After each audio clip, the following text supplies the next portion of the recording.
का ज्ञान, आज का युग चूंकि तर्क युग है, लोग तर्कना करते हैं, तर्क करते हैं, विषय से विषयांतर होते हैं और अपने तर्क की सिद्धि पर जैन दर्शन की परिपक्वता रखना चाहते हैं। हे विज्ञात्मन, तर्क की शक्ति लाने के लिए तुम्हें अध्ययन तक पहुंचना होगा। स्वाध्याय को सर्वस्व मानना होगा। शास्त्र अपने प्राण की तरह रखने होंगे। जैसे ये शरीर बिना श्वासोच्छ्वास के नहीं चल सकता, लेना और छोड़ना, ग्रहण करना और त्यागना, ये जब तक परंपराएं हमारे जीव के साथ शास्त्र की स्वाध्याय की नहीं चलेंगी, तब तक ध्यान रखना, तर्कवादी को शांत करने का हौसला हम अपने अंदर नहीं रख सकते जब तक प्रमाण नहीं होगा, न्याय नहीं होगा, नए नहीं होंगे। हम न्याय को नहीं समझेंगे तब तक आध्यात्म का ये सिंहासन अपूर्ण रहेगा। आध्यात्म के आत्मप्रिय सिंहासन को शोभित करने के लिए न्याय और प्रमाण से युक्त ज्ञान का अभ्यास साधक जीवन के लिए अत्यंत आवश्यक है, क्योंकि आगम प्रमाण व तर्क को नियम से स्वीकारता है और बिना आगम प्रमाण और तर्क प्रमाण से जैन दर्शन किसी भी तथ्य को स्वीकार नहीं करता। इसलिए जीव के निर्मल परिणाम जैसे जैसे होते चले जाते हैं, सच मानना मित्रों, वैसे वैसे उनका क्षयोपशम निरंतर वृद्धिंगत होता चला जाता है। और जैसे जैसे वृद्धिंगत क्षयोपशम में राग द्वेष की किटकालमा मिलती जाती है, हम एक दूसरे के प्रति राग द्वेष को रखना शुरू कर देते हैं। हम उसके ईर्ष्या से इतने झुलस जाते हैं कि हलक में लब भी नहीं रहता, रब भी नहीं रहता। जब कुछ भी नहीं है, रे साधक, कैसे करोगे अपना कल्याण?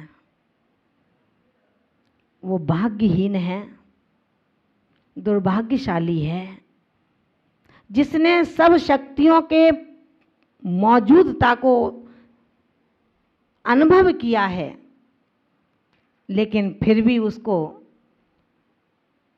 उद्घाटित करने का मौका नहीं मिल पाता। वो बिरले लोग होते हैं जो आजू बाजू के लपेड़ों को थपेड़ों को सहन करते हुए फिर भी अपनी प्रज्ञा को जैन तर्क और प्रमाण के माध्यम से, नयों की व्यवस्था के माध्यम से आत्मसात करते हुए गुरु वचनों पर श्रद्धान करते हैं। गुरु जैसा कहते हैं शिष्य वैसा मान लेता है। वो कहता है कि यदि गुरु वचनों पर श्रद्धान नहीं करूँगा तो हो सकता है हे विज्ञात्मन तू लुट जाए। अभी गुरु चरणों में लौट रहा है। अगर गुरु चरणों का श्रद्धान हटा लिया, गुरु शब्दों का विश्वास हटा लिया, गुरु दृष्टि को मैंने कसाय की, क्रोध की और अन्याय की दृष्टि समझ ली, तो हो सकता है जो आनंद से आत्मानंद की ओर लौट रहा है वो कसायानंद होता हुआ धीरे धीरे आनंद से लुट जाता है। हम अपने परिणामों की विशुद्धि और संयम की वृद्धि पर ध्यान दें और परिणामों की विशुद्धि और संयम की वृद्धि कटुता से नहीं, ईर्ष्या से नहीं, अहंकार ममकार से नहीं, विसंगतियों से नहीं, तत्कालीन नमक मिर्ची का पकौड़ा गरम गरम भूख जोरों से लग रही हो तो अच्छा लग सकता है, स्वादिष्ट लग सकता है, लेकिन बाद में जब पचने का नंबर आता है तो हे साधक, तेरे ही देह में दाह पैदा करता है। भोग बुरे भव रोग बढ़ावे, बैरी हैं जग जी के। जिस संगति में तू बैठा है उसके लिए कहा है ना, रोज वैराग्य भावना पढ़ते हो, पढ़ने का मन बनाते हो, आगत भक्तों को नियम देते हो, उनको ये बताते हो कि रोज वैराग्य भावना पढ़ा करो, खुद भी तो गुनो। उसमें लिखा है राज समाज महा अग कारण, बैर बड़ा बनिहारा। राज समाज, जब ये आत्मा अपने आत्मस्थ न होकर के दूरस्थ होता है तो समाज के चक्कर में, शासन के चक्कर में, संभालने के चक्कर में अपने आप को डाल देता है। और जब अपने आप को इन कार्यों में डाल देता है वो सर्वस्व लुटता चला जाता है। रे विज्ञात्मन, बहुत सेवा कर ली, अब अपने में आ जा, अपने को संभाल ले। जीवन के 32 बसंतों को दूसरों को संभालने में गुजार दिया। अब जितने बसंत अवशेष बचे हैं वो बहुत नाजुक हैं। पता नहीं इस जीव का कब कहाँ कैसे स्थानांतरण हो जाए। तूने क्या तैयारी की है अपनी, उस तैयारी के पृष्ठ को एक बार पढ़ तो ले।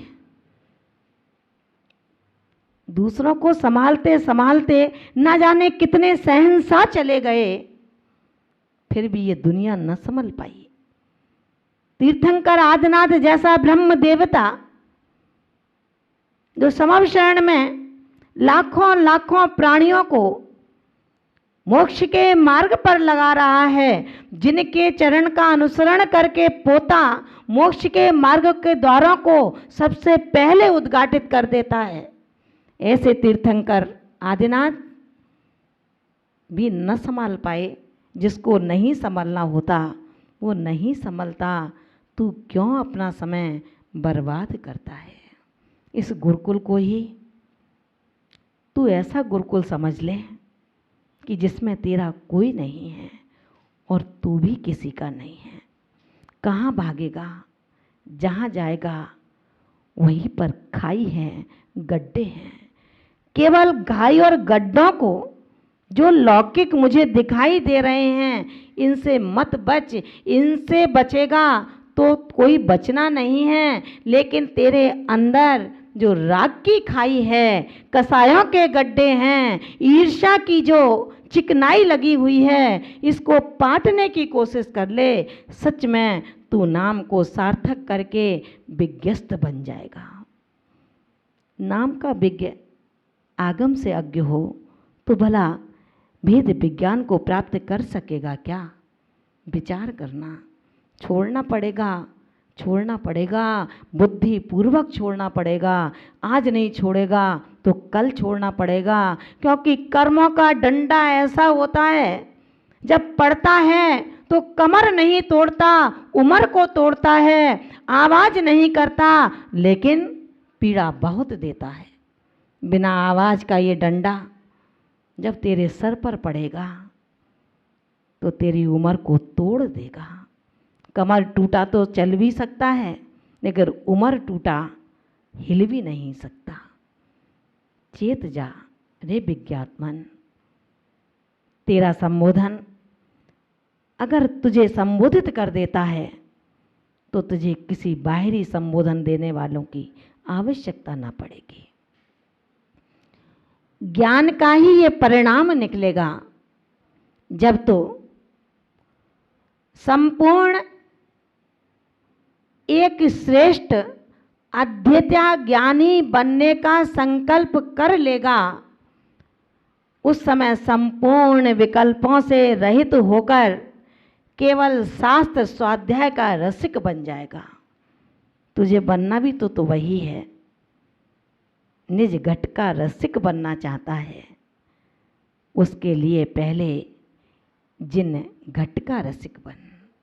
जब निज घट का रसिक बन जाएगा, जब जिन घट का रसिक बनेगा, तो निज घट का रसिक तू एक ना एक दिन जरूर बनेगा। मत हताश होना, मत परेशान होना, मत कमजोर होना। ये आंधियों के झकोरे तुझे हिला करके एक ओर से दूसरी ओर पटक सकते हैं, लेकिन तू दर्दीला मत बनना, तू आंसू मत बहाना, किसी दूसरे को दोषी मत ठहराना। हे प्रभु, हे माँ भगवती, इतनी शक्ति देना कि यदि राग द्वेष की आंधी मेरे से जीवन में आए, मेरे यौवन को भ्रष्ट करे तो कर दे, लेकिन मेरे चारित्र का बाल वांका भी ना कर सके। मेरे व्रतों को कहीं धूल की आंधी ना लग जाए, मैं अपने आप से भ्रमित ना हो जाऊं, गुरु की बातों में श्रद्धा रखूं। जिन्होंने मुझे पाला है, पोषा है, बड़ा किया है, ज्ञान का दान दिया है, रत्नत्रय का स्वाद दिया है, मोक्ष मार्ग की पगडंडी पर उंगली पकड़ के चलाया है, ऐसी व्याख्याता गुरु को कभी विस्मृत मत करना, उनकी तरफ से शंका मत करना। गुरु यदि पक्षपात करता भी है तो मान लेना, रे शिष्य, तेरा कुछ नहीं बिगाड़ सकता। जो आंधी में कीचड़ में पैर रखता है, पैर उसका खराब होता है, ना कि तेरा पैर खराब होता है। तू अपनी दृष्टि को अच्छा रखेगा कब? जब स्वाध्याय के रसिक बनने का दृढ़ संकल्प कर लेगा। स्वाध्याय का रसिक बनने वाला मुमुक्षु आत्मा श्रुत्य के गहन अभ्यास में ऐसा लग जाता है कि उसे ये होश नहीं रहता कि इस कल काल में क्या मेरे कर्म मुझे पीड़ित करते हैं। उस तरह जब जेम्स वाट ने, वैज्ञानिक नाम है, उसने जब ढक्कन का आविष्कार किया तो उसे होश नहीं था मैं क्या करता हूँ क्या नहीं करता। उसकी टेबल पर भोजन की थाली लाकर रख दी गई, सुबह से शाम हो गई, उसे कोई होश नहीं है। उसका मित्र आज से मिलने आया, उसके मित्र ने देखा कि मित्र बहुत तल्लीन है अपने उस सूक्ष्म विज्ञान के अन्वेषण में। जोरों से मित्र को भूख लगी थी, थाली सजी रखी थी टेबल पर, भोजन कर लिया और चला गया, मित्र से कुछ नहीं बोला। जब उसका अन्वेषण, जब उसका प्रैक्टिकल पूरा हो जाता है, उसे भूख लगती है, टेबल पर आता है, जैसे ही बैठता है देखता है थाली के अंदर कुछ नहीं है, तो कहता है अरे जेम्स, तूने तो पहले ही खाना खा लिया, तुझे ध्यान नहीं है, और फिर अपने काम में लग जाता है। इसे कहते हैं गहनतम गुण संकल्प। ऐसा गुण संकल्प हे विज्ञात्मन किस दिन धारण करेगा, बता दे, कब चेतेगा। ये उपदेश तेरे हृदय प्रवेश के निमित्त बन जाए। सच कहते हैं, संसार में रह कर के यदि इन उपदेशों के सूत्रों को ढूंढ लिया गया तो मुझे नहीं लगता ये संसार बहुत खराब है। ये संसार बहुत अच्छा है उनके लिए जो अच्छे लोगों का अन्वेषण करते हैं अपनी अच्छाइयों के साथ। ये संसार बहुत अच्छा है उनके लिए जो अपनी शक्ति का दुरुपयोग नहीं करते, दुरुपयोग संगति करने के साथ। अच्छे लोगों के साथ रहोगे तो तुम गुण गहनतम शुद्ध अभ्यास कर कल काल में भी अपने मन को वश में कर लोगे। तुम्हें क्या लेना देना किसी से?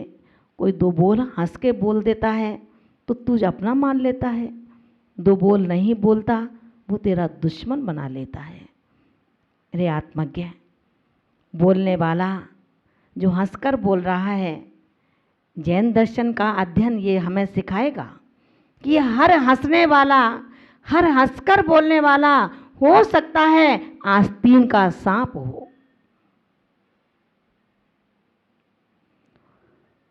हर प्यार से मोटिवेट करने वाला हो सकता है तेरे पतन का बहुत बड़ा कारण हो। क्यों रिझाता है, क्यों भूल जाता है? सच्चा दोस्त, सच्चा मित्र और सच्चा गुरु वही है जब एक मित्र, एक शिष्य, एक गुरु, क्योंकि हर किसी से अपना अपना संबंध है। गुरु का उपकार शिष्य से भी होता है और शिष्य का उपकार गुरु से भी होता है। एक दूसरे के पूरक हैं। ऐसा नहीं है गुरु ही सब कुछ करते हैं, ऐसा नहीं है शिष्य ही सब कुछ करते हैं। अच्छा गुरु मिले ये शिष्य का सौभाग्य है और अच्छा शिष्य मिले ये गुरु का सौभाग्य है। केवल गुरु ही प्रधान नहीं है अथवा शिष्य ही प्रधान नहीं है, मित्र ही प्रधान नहीं है। मित्रता वो कार्यकारी है जो मात्र दिखाने की ना हो, संभालने की भी हो, जो अपने मित्र को समय रहते हुए संभाले। वो मित्रता नहीं जब पॉकेट धन से भरी हो और मैं उसके पीछे भाग रहा हूँ। जब गुरु की चलती थी, गुरु के पीछे दुनिया भागती थी तो मैं भी झटपट भागता था।